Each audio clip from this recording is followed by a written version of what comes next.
vlog again. Just can't wait to do a vlog again. The life I love is making vlogs for my friends, and I can't wait to do a vlog again. Doing a vlog again. Going places that I've never been. Seeing things that I may never see again. And I can't wait to do a vlog again. Hello everyone and welcome back to the Top Vloggers. As always, I am High and Mighty Joe hanging out with Lovely Cat. And we have got a vlog for you today. We are headed to Stockdale Mill. It should be a fun and exciting time. And we will see you there. Today's adventure brings us to Stockdale Mill. Let's go inside and take a look. 1972. Better production ways were being invented. More purer food laws were being developed, you know. Because as you'll see here, things just fell through holes in the floor, and you know, whatever was in the fell through the hole with it. So this place, 1964, quit making flour. 1972, it quit making animal feed, and it sat for 30 years. But we'll talk about more of that later. But this is the corn crib. So we're going to go down here and talk about how the mill, how the mill actually works. Water power. We obviously can't turn it on today because there's way too much water. You got too much water or too little water, it won't run. We obviously have too much water. So the way this mill works, the purpose of the dam is to raise the water level so that the water backs up and comes down through this mill race. Does the water ever flood up here? Up over yes, the concrete? yes. Yeah, that's what I heard. Our basement. Someone's house over there actually flooded. Like 7 years back. 7, 9. We've marked off our flood levels inside, so you can see that. It's usually only about 5 feet in here. But the idea is for the water to come down the mill race, and underneath all that junk, there's a grate, and it's doing its job, but we always keep it cleaned off, and there's no point in it right now because it's just going to keep getting built up. But anyway, the fall of the water down into a sub-basement is where the turbines are. We'll talk about turbines. This place always ran by water power. Never went to electricity, never went to steam. Always used water power. Never had a wheel on the outside. Might have had a wheel underneath, and then it went to turbines. But none of us are really sure of that either. But the water comes through the mill, down through the grates, goes through the turbine, the basement level where the turbines are, makes them spin, and then empties out south of the building through another basement into the river. Because when you build a mill, you had to sign an agreement that you would only borrow the water. You had to give it back to the river. So that's the idea of the mill race here.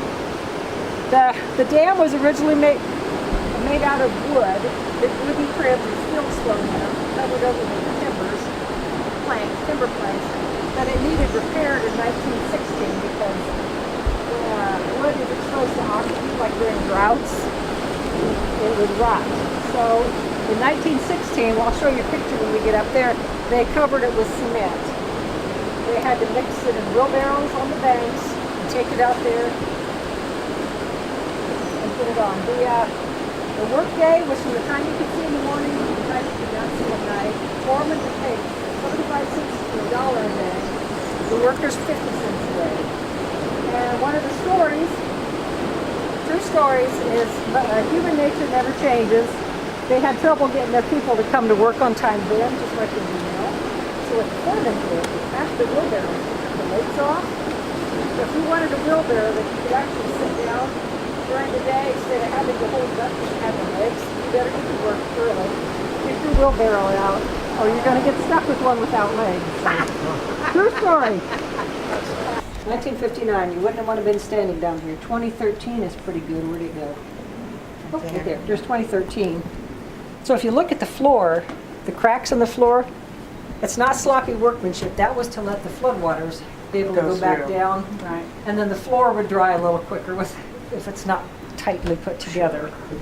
Now when we first started working on this, the walls were just about ready to fall into the river because you guys that just came, this is the last mill on the Eel River. There used to be 13 of them. So people that purchased this, we'll talk about that later too. First thing they did was put cables to pull the walls back in, and we worked on the foundation. So you're going to see cables on all the floors. This building, without the weigh shed and this office, are 50 foot by 40 foot, and if you look at these beams, they're all single tree beams, no splicing or anything. They're all hand hewn. And they said, the guys working on it said the only thing that kept this building from falling into the river were these knee braces. So yay for the knee braces. And behind you is the magical box. Does anybody want to guess what is in this box? A tiger. Some kind of crank or something? What is it? Some kind of crank or something? No, it's a toilet. Oh, there you go. The grade school kids coming through loved it. There is one over there, by the way. It's a self-flushing toilet because the water just goes straight through there. But you could have one person running the place. A full crew would be about 3. So tell me, guys, does it really matter? Does privacy really matter to you guys? So anyway, this was the original toilet. It's an inside toilet too, so It's an inside plumbing. What's this back here? Is that the urinal? Oh, I don't know. Oh, I guess it's... It's a place for your corn cob to sit. There it is. There's the corn cob. Let's see. Oh yeah, this place ran by, let's see, up until 1907. It ran probably, like I said, either by a wheel underneath where the turbines are now or some other kind of tub turbine. But between 1907 and 1910, we purchased 3 turbines. 2 of them in 1907, the 2 big ones, I believe. 2 35-inch ones and 1 30-inch. The flour was made on this side by the 2 35-inch ones. The 30-inch one on that side made the animal feed over there. 75 horsepower was what it would produce when all 3 of them were going at the same time. And what you see right here is this handle here keeps us from having to run upstairs, turn it on, and then run back down. But the handle to turn the turbines on is upstairs. But that's what this is. When you turn this handle, here's the turbines. This is what the turbines look like underneath the water. When you turn the handle, these gates open up, and they're down in that first level where the water drops down through and shoots through the turbines. The water goes in these gates, down through these runners, works just like that pinwheel right there. The water makes it spin, and then it'll shoot down through another basement and exit out the south end of the building. So that's pretty much how the turbines work. Here we have, see this big hopper right here? Up in the weigh shed, there is a dump door in the floor where the farmer would bring in his wagon full of wheat. And again, we'll see that when we get up to the weigh shed. The flour would be, or the wheat would be dumped down through that trap door in the floor, come down into this hopper. And if this place was running, you could watch this work, but those little chutes right there, the wheat would come out of them, those chains would be moving, and they have those, they call them drags on them. Right. They would drag the wheat over to a hopper right under here, underneath this thing called a leg. These are called legs. These 2 legs, this is what's inside of them, cups. All they do all day is scoop up that wheat, take it to the top floor to be cleaned. That's all these 2 legs do. Just some pictures, because we were told you will never get those turbines, never get those turbines out of the basement and work on them. It was amazing how many people chipped in and helped, and it's amazing that we found parts for them. This old building, but we did, and we got them working, but we have trouble with them nowadays, because, I mean, after all, they're old. And they're last few years have been kind of freezing up on us, so, but that's not the problem today, which is too much water today. But this is just a drawing of how it works. The water goes in the mill race, down through the grates, through the turbine floors. If you look through this dirty little piece of plastic here, you can see the 30-inch, the top of the 30-inch turbine. The water runs through the turbines and then exits out the south end of the building here. I can't turn it on. If I could, I would. But right here is where The power goes from vertical to horizontal. And if you look real close, these are made out of wooden teeth, and that's metal. Why do we not want metal on metal? Yep, this place is very combustible with flour. Oh, So they have two dust collectors here to keep the dust down, and they had to wipe the walls down constantly. So metal on wood would keep there from being a spark. So anyway, this is where it would turn to horizontal power. And you can see it goes up to the next floor with a belting system. This mill never went to electricity. It never ran by steam or anything like that. It was always run by water power. Wait, one more thing. Animal feed was made in this section. This is the corn sheller. When we get upstairs at the end, you'll see where they drop the corn cobs down through here. They would go through the corn sheller. Here's the old hammer mill. And that's how they made the animal feed in this section here. They didn't make cornmeal here? Grind corn? I don't know if to say that they never made cornmeal, but they probably could. But this was animal. I suppose they could not add stuff to it and just make the cornmeal. But we make it now because we have you'll see there's a 1918 grinder that we have, because we could never use this stuff again. Right. You wouldn't want to eat what comes through here. 30 years of animals living here. I don't think you'll want to eat. I don't think so. No, pass. Okay, when they first started building mills, they were called grist mills, and of course they used grinding stones. And if you see these two grinding stones, you see the big difference between them? Mm-hmm. This was actually somebody's yard ornament, but it's a real wheel. This would be more like something you'd find around here. Grew up with one in my house. Did you? Yeah, my yard. Bigger than that, yeah. But that one looks a lot different. That's because that is called a French burr. You ever heard of a French burr? These are called burrs. Was it 2006? We had been told for a few years that way back when, in front of where the cars are parked, somebody said there's a grinding stone buried in the ground and somebody needs to dig it up. So we got a picture inside of my 7-year-old daughter and I, who is now almost 22, and some other people digging it up. How fun. It was exciting. Wow. But the difference between this is the best kind of grinding stone, or best kind of stone that any miller could ever hope to have, came from a mining site over in France. But no miller in America could afford to have a stone shipped over. So what they did is they had scrap pieces sent over in ballast in the ships. The miller would hire somebody called a stone dresser. That was an actual job, somebody who would dress the stones. That means they would put the lands and grooves in, put the belt on, or the band on it.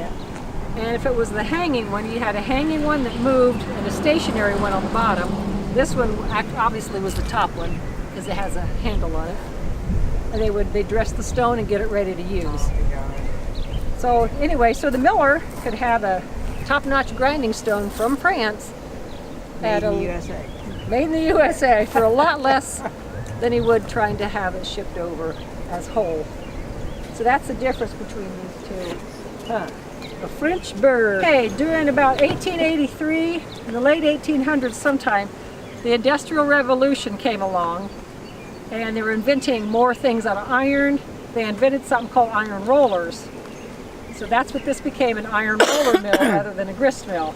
So what I think happened is they put in the new iron rollers and they just carted this baby out, dumped it on the ground, and it sank for about 100 years before we found it.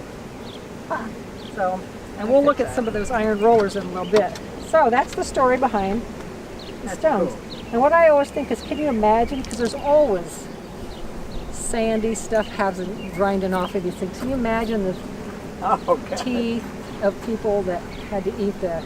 Probably why there were so many toothless people. You saw the pictures. I can imagine, because there's got to be some kind of, not gravel necessarily, but little pieces. Sand or something. I always think about that. I wonder how much of that they ran into. Okay, the weigh shed. When the farmer would bring his wheat in, his wagon full of wheat, he'd wait in line, of course. If the place closed while you were in line, you slept there, because nobody had time to plod their horse home and then plod back the next day and get in line again. So you slept there. When it was your turn, you'd bring your wagon into the weigh shed.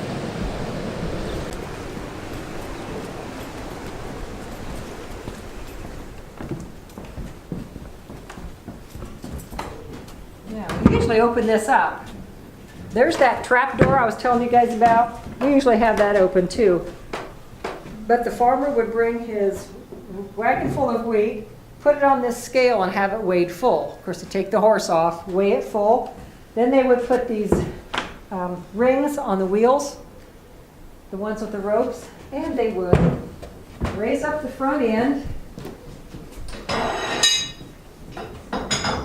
and dump the wheat down into that hopper in the basement that we saw. Empty out the wagon, and then they would weigh it again empty, and the farmer knew how much wheat he had brought in. And he could wait around and have his year's supply of flour ground. He could sell it to the mill, he could have it have credit, whatever, like that. But before they would dump it, just like nowadays, I don't know if any of you guys are farmers or if you ever seen it, like your places that you take your corn or wheat, they have to put a probe clear down to the bottom of the semi bed to take samples, because who knows what people might put on the bottom, you know. So that's what this did too. They took samples of what was in your wagon and tested it, and then they dumped it. And this was a visiting time for people. And this is my very favorite part of this whole mill, is this wall here. It's got staples and nails, little bits of paper, math problems. I would love to see what they're advertising. Probably today's prices, but I'd like to think that such as baby, had a baby, somebody else has got kittens for sale or giveaway. Just, to me, this is like, gives it human touch. You'll see math problems, which I think is very neat. So anyway, this was a place where the farmers would come and visit because they didn't have a lot of free time. So we're going to step into the office now.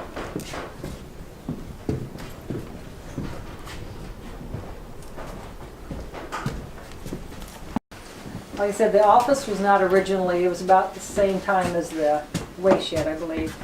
Typewriter, adding machine, receipt machine, safe, and that big chair are all originals. This is of course, the office. And Addison and Norma Crum were the last ones to own it, and they lived over there. One of their sons is one of our tour guides. He's not here today, but that's where they lived, the last people that run it. Like I said, you could have 3 people as a crew, but you could also, Addison could send over one of his sons, get the place going. You could have 50 bushels of flour in the system all at once. And on a good day, you could get 50 barrels of flour production. But one person could actually run the place, and he could send over one of his sons to get some flour going. Maybe they needed to deliver the next day or something, I don't know. But he could get the place running, sit here at the table and do his homework while he listened, because you can tell if a place, everything's right by the sound of things. Running. And so he could do this, he could run it by himself. Now our wall of fame over here, back in 1881, James M. Deck and his father came from Pennsylvania. They were stone dressers. Dad went back, James stayed and purchased the mill, passed it on to his son, James H. And it was these two together that put the cement on the dam. It was in that time, 1916, which by the way, there's a picture of it over there, of them putting cement on the dam. Oh. James H. passed it on to Addison and Norma, his daughter and son-in-law, who closed it down in 72. And in 2002, Dwight and Suzanne Fouts, who grew up in this area but live in Kokomo, they purchased it because they didn't want to see it disappear like all the others. So it now belongs to the Stockdale Mill Foundation, so it belongs to everybody. Cool. Yeah. Cool. The stuff you see on the shelves and on the walls out here in this next room, Miami County Museum has given us those things. And I like that picture on top there. That was before the weigh shed was put on, so that was before 1909. Yeah. Doesn't it look sad? Yeah, it does. And the terrain, if you look out, you think, oh my gosh, there's just nothing out there, whereas look at it today. Yeah. A lot has changed. Okay, we'll go out here on the main manufacturing floor.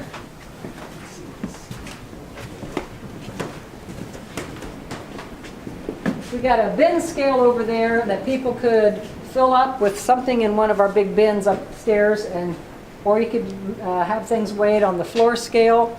Or you could, if they didn't bring in a big load, you could bring in small things, bags. They would just weigh them, and then they could pull up this door and drop it down, and it would go to the hopper down the basement, just like the other. But you could bring in different sizes of loads. The iron rollers. Here's some samples of iron rollers that were that took the place of the grinding stones. And those 4 machines you see there are called the brakes. They house 2 sets of rollers in each one. So they call them brakes because they break up the wheat. The wheat in the field looks like that. And the little grains of wheat are all inside their little houses there. And we'll look at some other wheat down there. But it goes through all 8 sets of rollers, and then the legs, the cups on the legs, after it goes through some rollers, it'll take it up and have something, it'll go through sifters. As it goes along, the bran will be sifted out, the middlings would be sifted out, the wheat germ would be sifted out as it goes along through all 8 of them, and you eventually get down to nice flour. When all that's taken out and it's sifted and sifted and sifted, this place used silk to sift everything.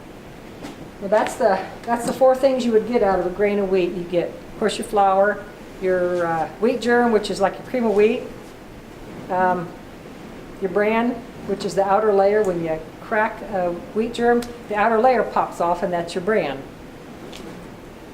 You can see the brown bran is still in this one after it goes through the first set of rollers. But it just goes up and down to one of the machines on top, goes through sifters and separators, over and over and over, and back down to be cracked again and ground up again till it gets down to the really nice fine flour. Over here is where they would bag the flour.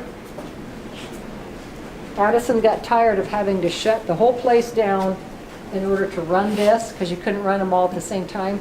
So he went over and took Norma's washing machine motor and attached it to it so he could run this whenever he wanted. That's good. Now, on humid days, we all know that when you're trying to bake a cake, you put your flour in, you try to dump it out, and the humidity makes it stick, and you have to pound on it. Well, they had that same problem here. So necessity is the mother of invention. Who wants to pull on the little rope? Go ahead. Pull really hard. Yes. Oh! There you go. That'll knock the flour loose so that you can come down and bag it. Over here, the wheat germ is the little teeny weeny center of your wheat. And we can have a picture over there. There's that chute coming down, and we'll talk about that on the next floor. But you don't get very much out at a time because it's such a small part of the wheat. So this is where they would bag the cereal spout, or the wheat. After they would bag the flour, they would bring it over here, and there's the string that they would tie the bags with. And then they'd load up this cart, and then they would take the bags out for delivery or whatever. Another thing they had in there was the middlings that I mentioned. It's just, they call it middlings because it's a middle-sized something inside of the wheat germ. You got your little wheat germ, you got middlings in the middle, you got bran on the outside, so somehow it's called middlings because it was mid-size. Nowadays they just grind it up and put it back in, but back then they would bag it for chicken feed. So the bin is above there. This is that handle that we saw down the basement that would open up the turbine. This is the 2 35-inch ones, and you can get a good look at what the brakes look like. There's an iron roller in there just to see. The original tachometer that tells how fast the machinery is running is still there. When this, we had to fix a lot of the floors in this place. One of them was under here. So at some point, all these brakes, when we started working on it, they were over against that wall, and we thought, how in the world are we going to know what order to put them in? Because if you look at the tops, they're all different. But at some point in time, somebody had stood across the room and taken a picture. And so we got a hold of that, and we knew what order to put them in. So that was very fortunate we got that. Over here is stone dresser's tools. Here's a picture of my little almost 22-year-old daughter now. That's us digging up that stone. But this is stone dressers' tools.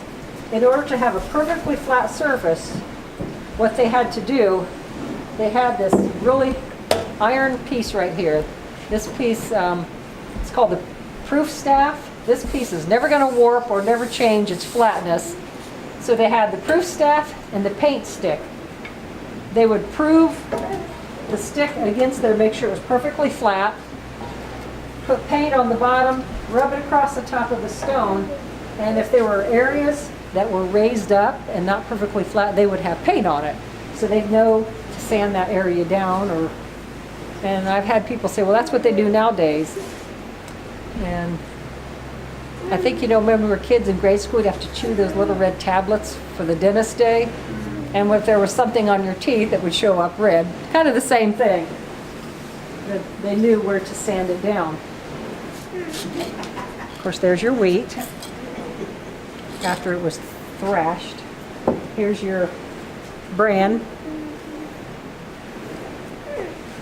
And this is a box that this came in, and this is a very valuable set because a lot of the mills back in those days, this big hunk of iron, they gave it away to be melted down for weapons during the war.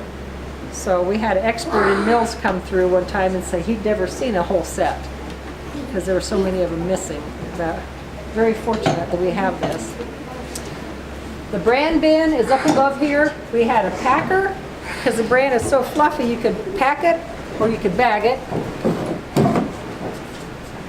And this is just some more stuff from the museum.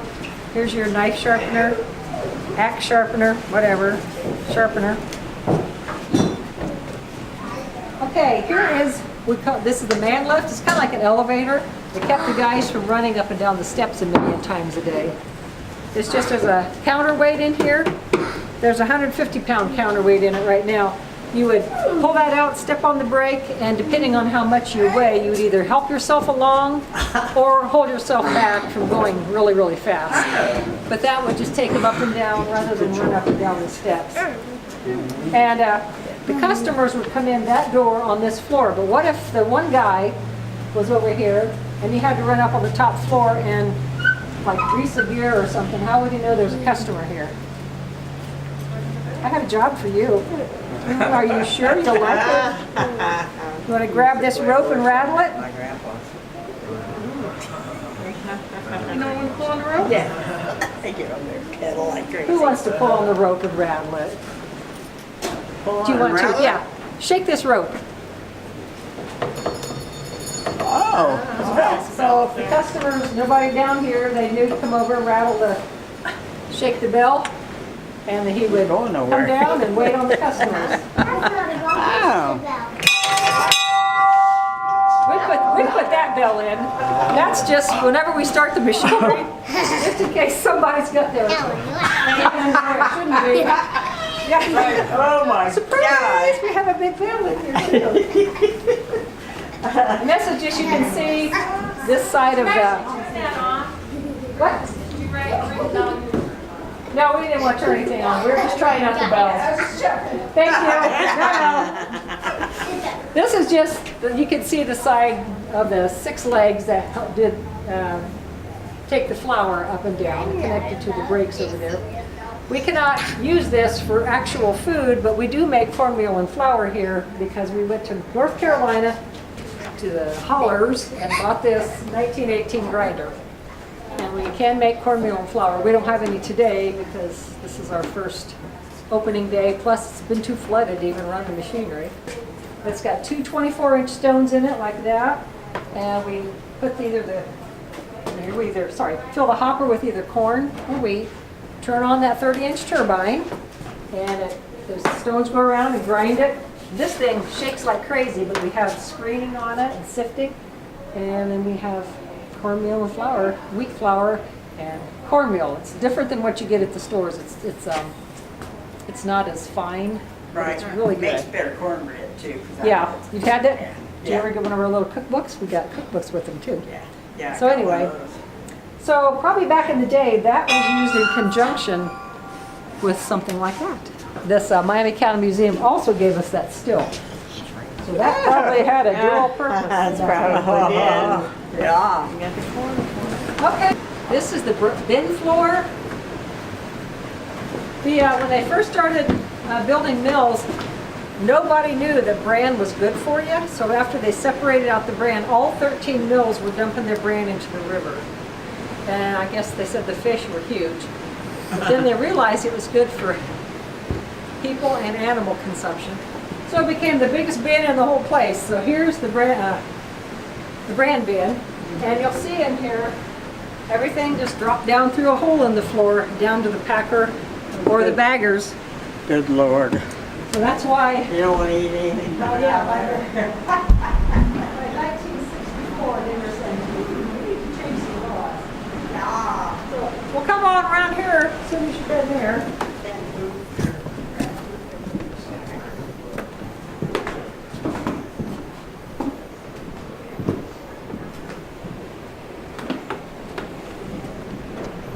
That's the middlings bin. Remember that middlings bagger down there?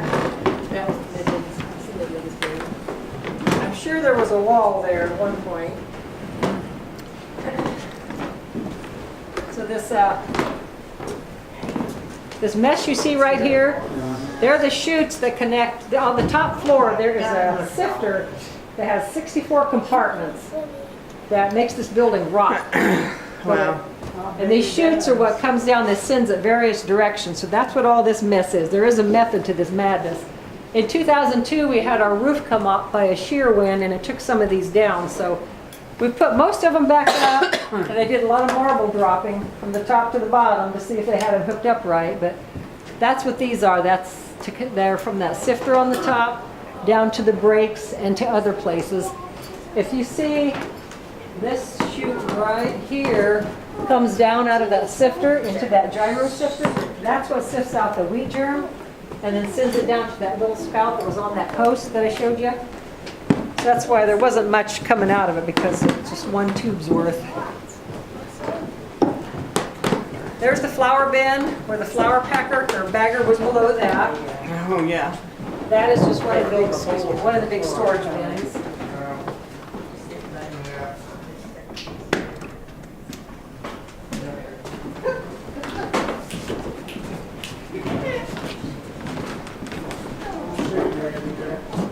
What you're looking at right here is a dust collector. It comes from that oats hauler down in the animal feed section. Oats were very dusty and very itchy, so that after they would haul the oats, they would send it up from the oats hauler up through this tube, that pipe, into this cyclone something or another. The dust would go out there, the heavy material would go back down and be bagged down on the floor below here. But this would keep a lot of the dust out. That is a tempering bin. Just like your beans and corn have to be the right moisture content to take them to and sell them in the market, or you get docked. Same thing here, 11% moisture content, or it wouldn't grind right. So this is where they would put the dry and the wet wheat together to temper it, make it the right moisture content. Anybody scared of heights? That's a long way down, isn't it? Hey, here, Whatever you do, shake that. don't look down. Shake it again. There you go. There's the bell that we heard. Just pull. Shake it. There you go.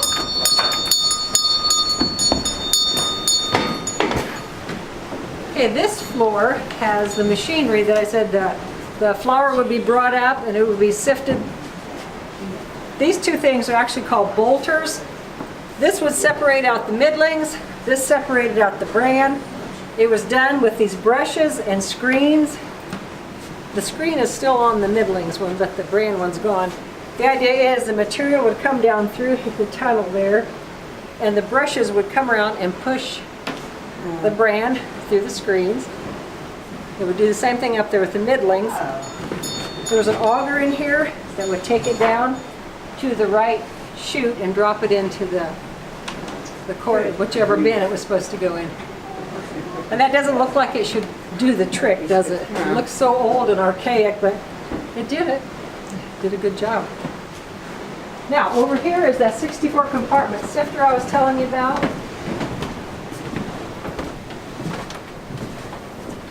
When this building was built, there were no nails used in the construction of it for 3 reasons. One of them was because this machine is on dowel rods, and it is on a eccentric, which is off-centered thing that made it do this. But it would make the whole building rock. So you could not have a rigid building. So it had to be like a skyscraper. It needed give in it. Plus another reason was the moisture content was up and down because of the flooding. Plus they most likely built it with green wood because they didn't have time to let it dry. Right. So all those reasons, there were no nails. You're going to see square pegs and round holes in a lot of places, but not in the beams and things. They're just notched out and free floating so that the building would have give. But this, if you could see a top over there, if this was running, you could see the cups coming over and they would be dumping the flour down those chutes into this sifter. Those, I just lost the word, trays over there would be 8 deep and 8 wide, would have silk in them, and the flour would come down. This is shaking and sifting the flour as it goes down through, and all those chutes would take it various directions. These stockings were made out of silk. Everything was sifted through silk. You could take samples through here. And now that this is empty and not heavy with flour, it kept banging into this post, so we had to keep hacking away at it. The very last process that the flour, I did that last time. The purifier, the flour went through. I think it was just one more sifting process before it dropped it down into the storage bin, the flour bin. And those 2 legs we met in the basement, here they are again. That's the first one I told you about. Brought the wheat up to the top floor. That chute would drop it into this machine called a receiving separator. The combine eventually took the place of what this does. So we'll go on over where he is and look at the other side of it. I wish this was running because it's very loud, but it's very interesting to see it at work. The wheat would come down that chute and go through a fanning mill, would blow the dust out, first of all, and go out that vent. And then the wheat would come down onto that tray. And if it was moving, if it was working, it would be vibrating. The wheat would fall down through the holes and go down through that chute into a second cleaner. Your grasshoppers, your rocks, your sticks, everything else, foreign material that came in with the wheat would vibrate down into that funnel. Yeah, vibrate and fall into a bucket. I don't know. Out the window, I don't know. That's just my thought. But anyway, this is the first cleaning. That second leg that I showed you in the basement took it to a second cleaner over here. It's called a scourer. It would tumble it and polish it. I guess there's a fuzzy layer on the outside of a kernel of wheat that needed to be knocked off. So after this, it would go to the tempering bin and then go to storage and be ready to be made into flour. This place just amazes me. I can't imagine how somebody figured out how to do this. Well, and think about the machinery. Somebody had to be schizophrenic to put this all together. I think they probably had blueprints, I'm sure, because the baker and rank, that's what they did for a living. They built mills, so I'm sure they knew what they were doing. But still, every piece of machinery up here had to be in just the right place because the floor below it depended on this being in the right place, and so on down the line. Everything had to be in just the right place. Incredible, really. Here's the other dust collector, part of it.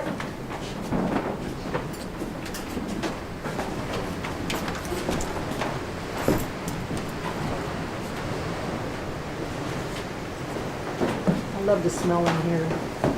Reminds me of an old barn, doesn't it? I've been doing this 16 years and I'm still not sick of the smell. This is just an old ladder and a catwalk and a grease can if they needed to get up there. Like on a humid day, remember we said, I didn't tell you this downstairs, there's a light bulb hanging down on the floor under this one, 2 floors down. If everything was running really smooth, the whole building would be rocking nice and easy, and that light would be swinging, the light bulb would be swinging. If there was a plug in the system somewhere, the building would be rocking cockeyed, and they would know that because the light bulb wouldn't be swinging nice. It'd be swinging cockeyed too. So if they needed to get a plug out, like a humid day, they'd have to come up here and hopefully, quickly and carefully, take out the wet flour or whatever was blocking it off, get it out of there. I just wonder how many times people got cut because those, those cups would have to start going. Right. So anyway, and there's the top belt, the top wheel, where all the building system goes from here clear down to the basement. Now, one last question. What if when the farmer was dumping his weed in through the trap door down into the hopper, there was a hinge came off or some kind of nail or metal went down with it? How would you keep that from going into somebody's bag of wheat? They have a magnet of some sort. Yeah, there's a row of magnets over here. All the flour would have to go through this chute eventually, and they had a row of magnets that would catch any piece of metal. They are so old, they don't even really work anymore. And I was told that they still use magnets in mills They nowadays. probably do. Yeah, well, why not? Yeah. Instead of hiring somebody to sift it, let these magnets do it for free. It's a good idea. So, does anybody have any questions, comments? Across the river, you can't see it right now because of the flooding. Did you guys know we have a fish ladder over there? The fish ladder we had put in last year. I think I've learned by now. It allows the fish to go around and back up. Because a dam will change the ecosystem of a river, because these fish who live up here go down over the dam and they can't get back upriver. So that's what Manchester University worked with us, and they put that in last year. You could, that pad of cement, that grating that you see, the fish go in down below, and it's got baffles on this side and then this side and this side. It's the water. When it's coming down, it kind of slows it down as it hits the baffles, and the fish can swim up and make it rest and then swim the baffles and then finish their little journey. And there, a lot of times, if they're wanting to catch some of the fish and see what Manchester University is wanting to see, how many fish are coming back, what kinds. So they have a big net that they catch, and they either tag them or they count them and they see what kinds. It's kind of interesting. And then of course they let them go, and they probably go right back over the dam again. But that's that little standing. There's some signage over there, and that machine thing there has something to do with accounting. I don't know what it is. But anyway, if you're interested, Excellent. may not be able to see much today because they can't get in it. The corn sheller that was in the basement, they would throw the ears of corn in here. They would drop them down through the corn sheller. I'd like to fall through that. I think I'll pass. And this is just a regulator to regulate the oats going into the animal feed. Now we put this lid on there. I guess it was just a hole before. I can imagine how many people might have fallen into that. Here, well, we are here inside the gift shop. If you'd like to get a t-shirt or a hat or a bag or something like that, you can get that right here in the gift shop. Very nice and beautiful place. Free and runs on donations.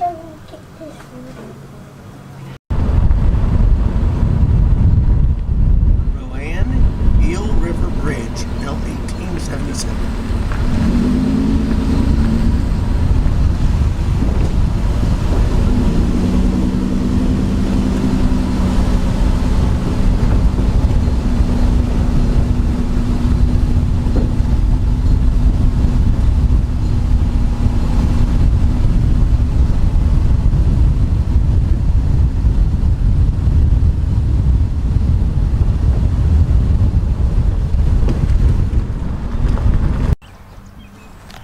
Well, here in the town of Rowan is an old boxcar caboose. It's actually a caboose. It's not even a boxcar, it's a caboose. But, yeah, pretty interesting and unique to see here in this little town. But I go ahead and add that to the vlog for you.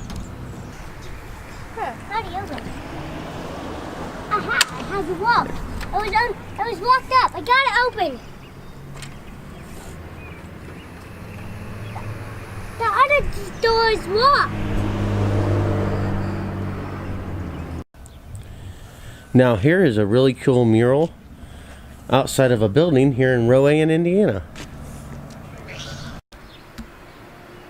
Now this is a log cabin built in 1866 by Alex Abshire, passed down through his family and given to the family of Jess Abshire. Let's go see if we can take a closer look.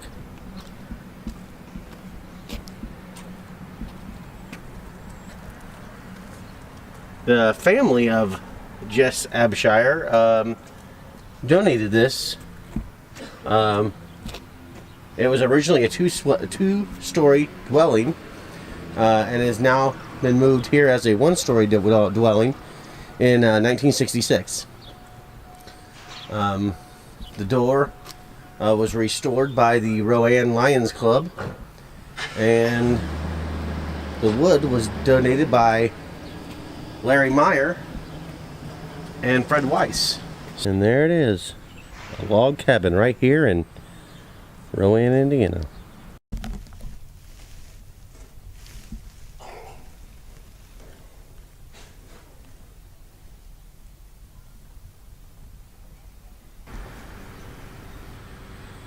Now here is the jail in Rowan, Indiana. This is what they originally used as their jail. So if you got in some trouble, this is where you'd find yourself. Right here. See if we can take a closer look. I was told that during the festival that they open it up. So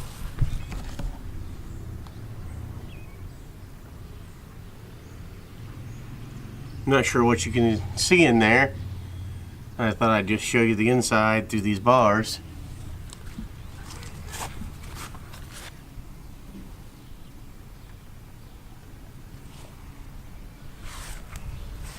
As you can see, it have bars on both sides of that side of the building, and no bars on this side of the building. So you only had the one windows, or two windows, I guess, technically. But yep, that's the jail. Well, that's going to do it for us here today in front of Stockdale Mill. We hope you guys enjoyed this vlog. We did enjoy bringing it to you. If you would like, you can support us by going to www.patreon.com/thetopvlogers. Without your help and support, these vlogs will be almost impossible to do. You can also contact us on all of our social media websites, Facebook, Twitter, and Instagram at thetopvlogers.